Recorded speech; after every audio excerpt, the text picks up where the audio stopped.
Mark chapter 3. Well, here in this chapter, you can see Jesus surrounded by crowds of people because he healed them. The people were absolutely pushing at him because they wanted to be cured. They were pressing on him. And he told some of the people that he'd cured very strictly in verse 12 not to tell anybody about it. And you wonder why that is. Why does he tell the people that he cures not to go and tell other people about it? I think partly because he didn't want just to be followed by people who just wanted material benefit, as it were. He wanted people to follow him because of who he really was, the Son of God, and because of his spiritual healing of human minds and his giving of salvation. But I think he also wanted them to reflect deeply within themselves about what had happened to them.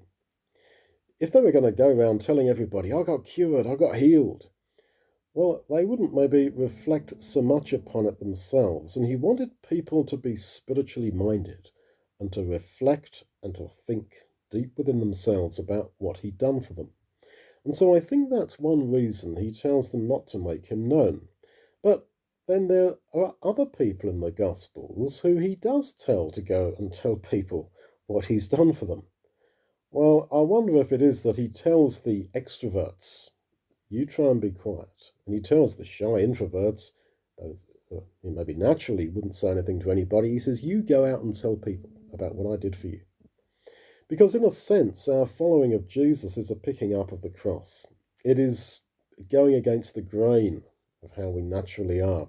It's not just doing what is easy to us, that which comes naturally to us, but actually doing that which is perhaps against the grain of how we are wired. We read that, for example, he goes up into the mountain and called people to him, and when they came to him, out of them he chose 12 disciples. And you wonder why he went up into a mountain. I think it was because those who were then going to come to him would have made a big effort to climb up a mountain to be with him.